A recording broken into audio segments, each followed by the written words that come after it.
little-known institute in the United Kingdom that's been transgenderizing children, and that got them in the news. They were helping mutilate little kids. But believe it or not, there's an even darker history behind this organization called the Tavistock Institute. And we have a very special guest joining us today to talk about this and how it connects to the new age and the new operating system for society that these evil deep state weirdos are trying to build for us. She's got an incredible book coming out hopefully later this year on Hegel's dialectic, too. So there's a lot to discuss today. Hang on to your seats, ladies and gentlemen. It's going to be intense, but it's going to be well worth your while. I'm Alex Newman. This is Behind the Deep State for the New American. Thank you so much for joining us today. Our guest to discuss all of this is the great Courtenay Turner. She's been a guest on my programs before. She's the host of her own fantastic program called the Courtenay Turner Podcast, also Dangerous Dames with the great Lee Merritt, who helped us break the internet here years ago when she sounded the alarm about the COVID injections, and also WIM, What is Movement. She has a very unique distinction of being maybe the only person in the history of the world whose parents sued their doctor for wrongful birth. If we have time, we'll get into that story. It's truly incredible. She's a speaker. She's an aerial acrobatic performer. She spent her academic career mostly steeped in the world of philosophical and psychological text. She's a passionate athlete, performing artist, and she does a lot of really deep research on stuff that is so important and that is hardly talked about at all by most of your talking heads on the fake media. Again, her individual story is incredibly interesting. She was born with congenital rubella. Her mother had German measles during the first trimester of pregnancy, but the doctor apparently made a mistake, would have recommended killing her, but because he misread the test, Courtenay is here with us today, and praise the Lord for that. Thank you. Courtenay, it's great to have you with us. Thank you so much for joining us.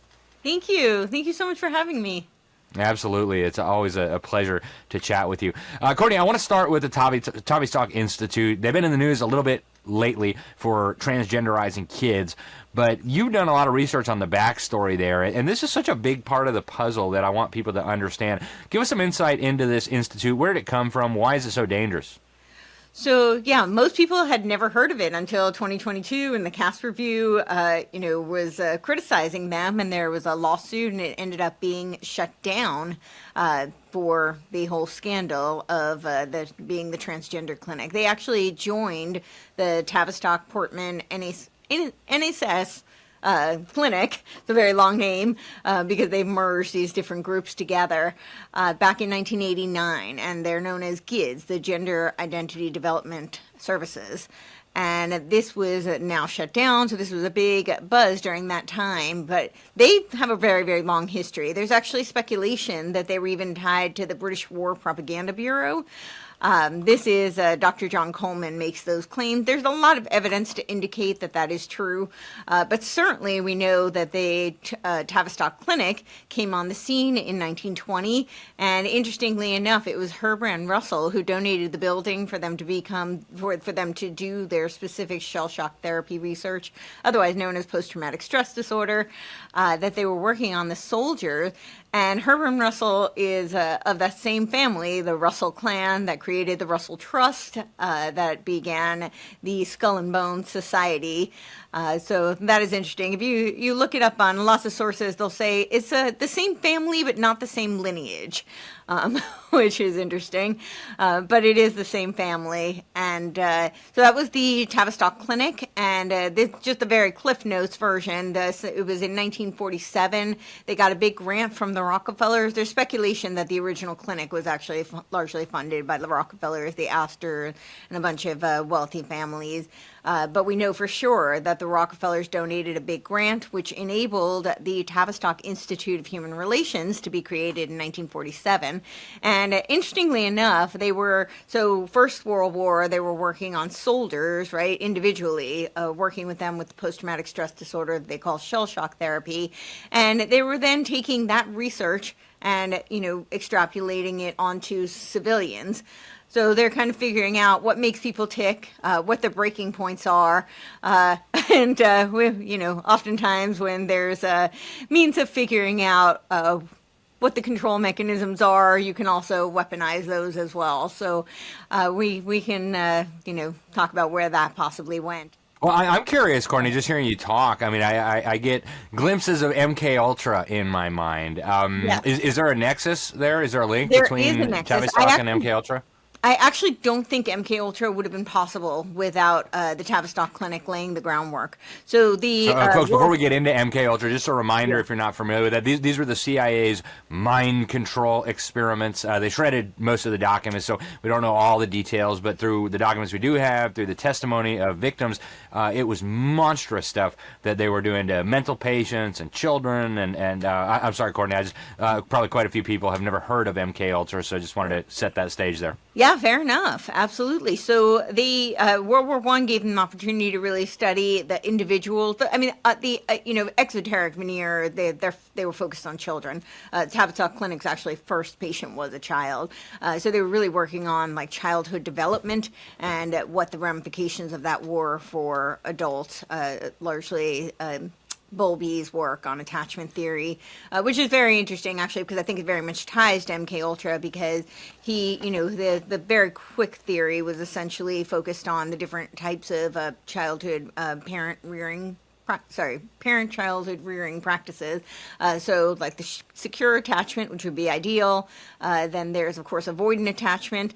And just those two is where you get that old adage that children of schizophrenics fare better than children of alcoholics. And this is because, obviously, they're outliers. I'm not saying that it's an adage. But the reason they say that is because what they found is that the middle category is anxious ambivalent childhood rearing practices. So this is where, usually the parent, but whoever the primary caretaker is, the infant does better if they know that they cannot count on that primary caretaker than they do if they're unsure. So typically that's, alcoholics tend to be a little unpredictable. So that's where that saying comes from. But then from there, they found that developing on that work, they found that borderline personalities was largely tied to something called RAD, reactionary attachment disorder. And oftentimes, anxious ambivalent childhood rearing practices could lead, there are other factors, obviously, but it could lead to reactionary attachment disorder, which was a very likely precursor to somebody developing a pathological manifestation of borderline personality disorder. And I think with MK Ultra, they really did study ways to exacerbate pathology. Particularly dissociative personality disorder that we really saw during MK Ultra. But I think that some of these early, ways of testing what would manifest pathology and dark triad personality was very instrumental to what later became MK Ultra. And then we had World War II, and Tavistock was very involved. They actually had what they call a lot of historians have actually said Churchill's secret weapon was the Tavistock psychologists. They called themselves the Invisible College. And even on Wikipedia, I find this so crazy. Even on Wikipedia, they will tell you that this is a nod to the Invisible College that was the precursor to the Royal Society, and had Rosicrucian ties, which I think is very interesting that they actually admit that even on Wikipedia. But yeah, so there was a society they called the Invisible College, and this was part of, so World War I, they focused on the individual. And then World War II, they were focusing on groups. And they actually created something called the War Office Selection Boards, which I think is really instrumental in creating that document that's very public. You can get down on the CIA.gov website. It's called From Mice to Rascals, and they talk about how to select military leaders. And they say this was something that it was inspired through British Army, used during the OSS, and of course, that became the CIA. That's why you find it on CIA.gov. But they talk about how they don't use the word change agents, but in Tavistock they were very much, and even very publicly on their website currently, they talk about how Gnostic Reticulus, now is your time. This is an awakening organization, and they talk about creating change agents and doing praxis. And you can find that like their Leicester conferences. I'm probably mispronouncing that. I think it's Leicester. So all the Brits out there can correct me. I apologize for that. But their conferences, they very much talk about what that's all about. And it comes from this theory of group dynamics research. And so group dynamics, of course, we have Kurt Lewin, who wasn't officially a Tavistock member. He wasn't directly hired by Tavistock, but he did work very closely with them. He co-authored the Human Relations Journal. He had a very interesting history. He was considered a Frankfurt School refugee. There was a lot of overlap with Tavistock and the Frankfurt School. Courtney, let's pause here for a minute because a lot of people watching and listening to us right now are not going to be familiar with the Frankfurt School. This was essentially a group of Marxists in Frankfurt around the Institute for Social Research who were basically trying to figure out how to poison Western culture to the extent that it would allow the West to become susceptible to communist revolution and communist overthrow. Of course, they did not get along with Hitler. They had a slightly different variety of tyranny they were interested in, and so they were chased out of Germany, and then a lot of them came to the United States. So with help again from the Rockefellers, John Dewey, they posted them at all these major universities, Columbia, University of California, and then, of course, they spread their poison through American society and popularized all kinds of perversions and disgusting things that I think really contributed to our societal decay. So we have this overlap then between the Marxists at the Frankfurt School, the Tavistock Institute. How, Courtney, did these guys work to manipulate not just British society but the broader West and the broader world to becoming susceptible to these evil agendas? You had the World War I, where they're working on the individual, studying the individual. They take that and extrapolate it onto civilians. And then World War II, they decided that everyone was traumatized. So now everyone is essentially a Tavistock patient. And they were, yeah. So they, during World War II, as I said, they were working on these war office selection boards, which became very instrumental in, theory around building leaders and change agents and that sort of thing. They also had something called Operation Phoenix, which this predates the CIA Operation Phoenix, and this was a whole restructuring of Tavistock. And this is very, very interesting because they actually 2020 was the centennial of Tavistock, and they put out a publication, an overview of the 100 years of Tavistock, and the publisher is actually Phoenix Publishing. And I think this is very interesting. People who know, of course, you think of the kind of colloquial symbolism of the phoenix is the rebirth, but it also has Rosicrucian symbolism. And Rosicrucianism, ancient secret society that not a lot of people know a lot about. So what's the tie-in there? Tell us a little bit about Rosicrucianism and how it fits in with all this. Well, it definitely seems to fit in with all of this because now we have several references, several nods, if you will, right? We've got the Invisible College, now we've got the Phoenix symbol, and the first part of this, rising up from the ashes that people often don't think about is you have to burn it down first. Mm-hmm. And this is in Operation Phoenix with the CIA, right? That was the whole slogan. You have to burn down the village to build the village. Yeah, to save it, yeah. We got to burn it down to build back better kind of a thing. And that was kind of what was going on now with Tavistock, with building with this new group dynamics. And actually, Wilfred Bion had these two types, and he was very instrumental in Operation Phoenix, which restructured Tavistock in order to create the Tavistock Institute that the Rockefellers gave the grant to make possible.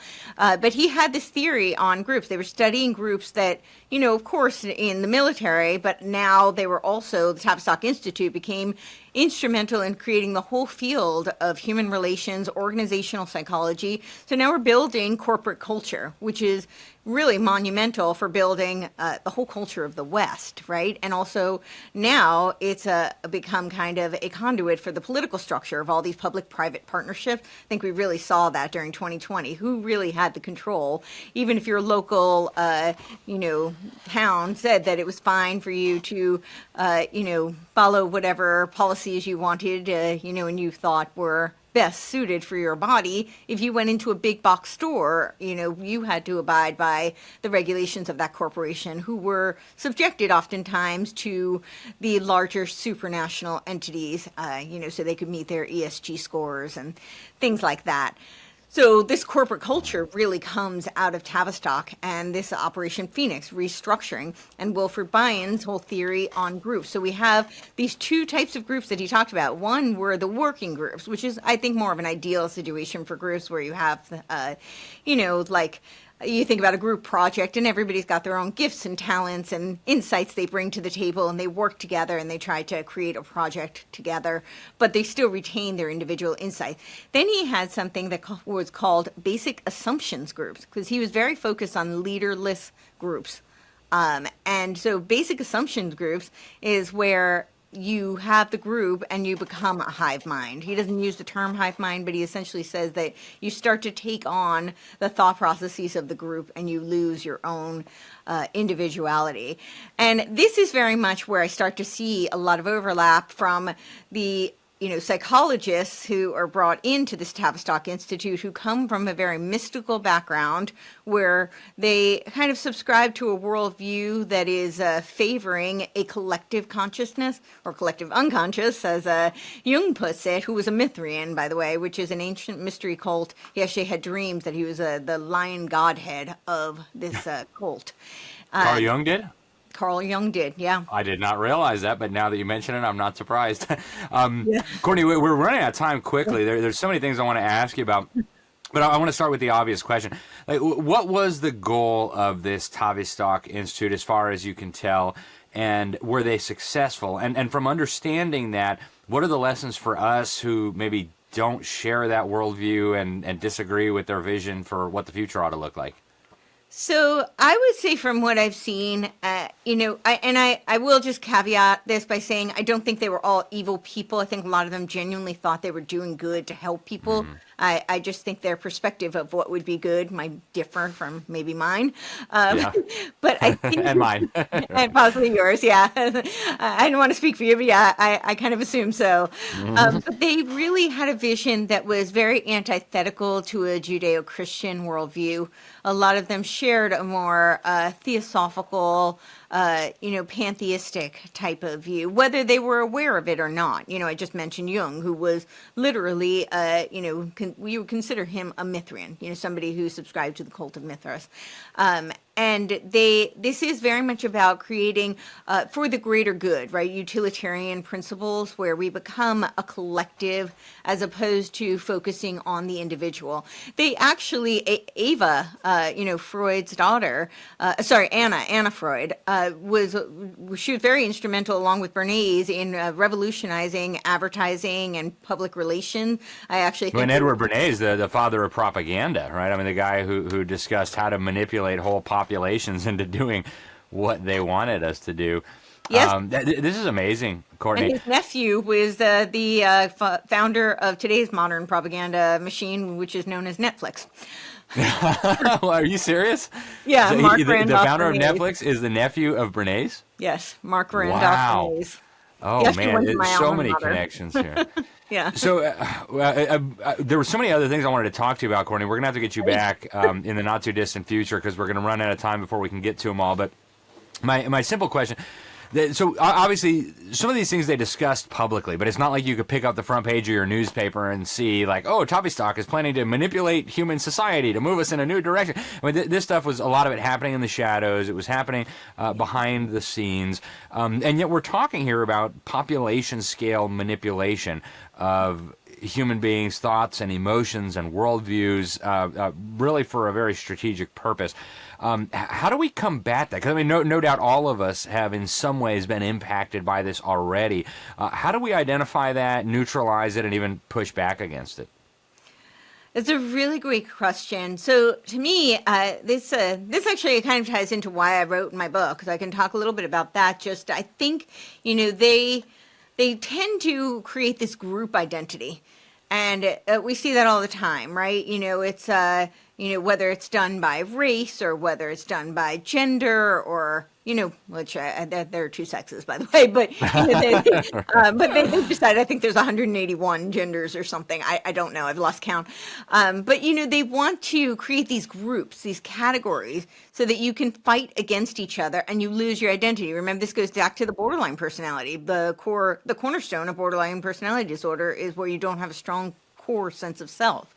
And I think if you exacerbate that through, along with other dark triad personalities in the society, you now have people, because we need identity. We're hungering for it. So people start to align themselves and attach themselves to various groups to form their identity. And this is a great vehicle for people to weaponize, infighting and to create warring factions. And so I think that the whole goal really is the eradication of free will. And they have a very different perspective on freedom versus free will. So this is the point that I really try to drive home for people, is that, they keep saying, when you look at a lot of the occultist literature, a lot of the continental philosophy, which I think is really predicated on, more esoteric occult belief systems, they talk a lot about freedom, but they mean it in probably the most familiar to people would be a Nietzschean will to power kind of a way, or a Crowleyan dilemma, right? The do what thou will. They see freedom as an end. And I think that it's really important for people to understand that free will is a gift from God. Again, I'm not telling people what to believe or what worldview to subscribe to, but the concept of free will is this notion of it's a gift from God, and it's not an end. It's a conduit. It's a vehicle for virtue, for morality. And so it's not the end game. And I think that's a huge distinction. I think their goal is to eradicate free will, to create this noosphere concept, which comes from, the codification of that, I would say, is Teilhard de Chardin's, view of the noosphere, which is a collective hive mind.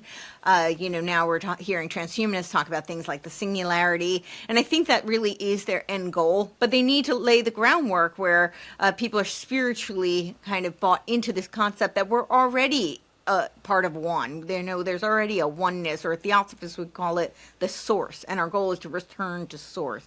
And I think one of the bulwarks against that is for people to develop a strong sense of self, to figure out what are their core values, and to stand by their convictions so that we don't lose our free will and our individuality. Absolutely. Very good advice. Courtenay, we're down to literally just 5 minutes, and I wanted to ask you, also, you just interviewed Constance Cumbly, the author of, I think, if not the most important book on the New Age, certainly up in the top 3. I've never talked to her myself, but huge fan. I really enjoyed her book about the dangers of the rainbow. So how does this lead into the kind of New Age and this game B that we were talking about, this new operating system that some of these people are trying to bring in? Well, I see Game B as kind of the technological manifestation of the Age of Aquarius. So this was the concept that the New Agers popularized. They actually did, the Stanford Research Institute did a whole research project called The Changing Images of Man, which was all about changing man's image of himself, man's consciousness. And it was Willis Harman, who was one of the preliminary authors on, and editors on this project with Stanford Research Institute. He actually used his assistant as a pseudonym to popularize the ideas of this Changing Images of Man document, which was the final edition was published in 1984, but they did one edition in 1972, and it was called the Aquarian Conspiracy. Marilyn Ferguson was his assistant, and this was really to popularize the idea of the Age of Aquarius, which is all about moving out of the Age of Pisces that focuses on the individual competition, and moving into the Age of Aquarius, which is all about the collective, the collaborative cooperation, and all of us kind of becoming one. And I see this Game B concept that's emerging, although it's not new, but it's definitely gaining traction as a technological manifestation of that. They don't necessarily focus on the technology, and they even, some of them warn against the dangers of technology, but most of them have a very strong background in, the field, and are advocating things like blockchain and holochain. They even talk about liquid democracy. That's one of the primary concepts of this Game B movement. And they say how it would be even more democratic because you would have direct voting through the blockchain. And my concern is that now we're not just talking about people opting in through their spiritual proclivities and, belief systems into this oneness, but now you have the potential for a technocracy to really manipulate people and create, kind of a forced oneness in some senses. So that's concerning to me. And it's so interesting we're talking about this, Courtenay, because my research intersects with this through the education system, and I see them preparing the children for exactly what you're talking about through social emotional learning and through all these different programs in the schools that are meant to sound harmless. Oh, we're just teaching your kids compassion. Meanwhile, they're injecting Eastern spiritual values and all kinds of very advanced psychological manipulation. It's very, very troubling to me. Well, it's all very much intertwined because what is that whole education system based on? It's predicated on Robert Mueller, right? His concept of the world core curriculum, which he himself says is based on Alice Bailey's Education in the New Age, which is all about creating which she later wrote, the externalization of the hierarchy. But she really uses these, she doesn't use these words, but she talks about us essentially becoming, it's grooming all children to be put inside a computer. And inside to become one world federation with a one world brain and one world consciousness. I mean, it's just bonkers. And I think there are people listening to us now, Courtenay, who are thinking, what are these guys talking about? This is crazy talk. And yet it's all there, folks. You can go verify all these documents that we're talking about. I'll add one more thing really quickly just for people to be on alert for. What you're going to hear is the buzzword is decentralization. And I just want people that sounds great to a lot of, especially Americans and Westerners, they like that. But I just want to remind people that H.G. Wells, when he wrote The World Brain, he talked about how the conduit to create the world brain was going to be the decentralization of information institutions. Back then he was talking about academic institutions, but what is the information institution of today? It's the internet, it's technology. And so when you keep hearing decentralized, DeFi, decentralized finance, decentralized information, decentralized apps, all of these terms, I'm a little bit cautious, and skeptical, because that was the vision of H.G. Wells, to create the world brain.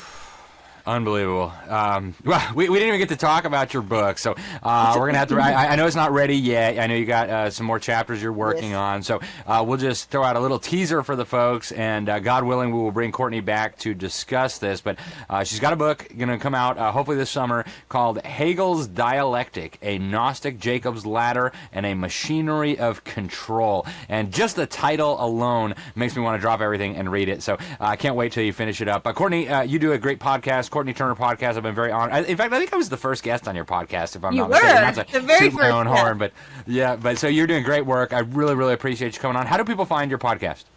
So they can go to CourtenayTurner.com, and for those who are listening, maybe not watching, I spell it a little bit differently. It is spelled like Courtenay. It is pronounced Courtenay, but it's CourtenayTurner.com, and that is probably the best way that you can find all of my various platforms and ways to connect with me. And probably one of the best ways, there's ways to support me on there as well, but one of the best ways is through my Substack, and that is Courtenay's Substack, Courtenay apostrophe Substack.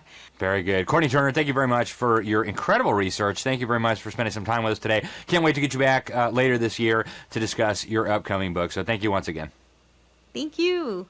All right, folks, we are out of time for today. I know that was a whirlwind. It passed really, really quickly, and it left me wanting to learn more. So if you want to learn more, go check out Courtenay's podcast. Also, get over to thenewamerican.com, thenewamerican.com. You can sign up for our free daily headlines, or weekly or monthly if you prefer. Great source for staying up on top of the news so you don't get deceived by the lying, dishonest, fake propagandists masquerading as journalists in the fake media. I'm Alex Newman. This is Behind the Deep State. We appreciate you so much. Thanks for listening. Thanks for watching. Until next time, God bless you all. Take back your kids' education. Freedom Project Academy is enrolling now for the fall. FPA's fully accredited classical curriculum provides live, on-demand, and homeschool courses built on Judeo-Christian values. Request your information packet by visiting freedomforschool.com. That's freedom, F-O-R, school.com.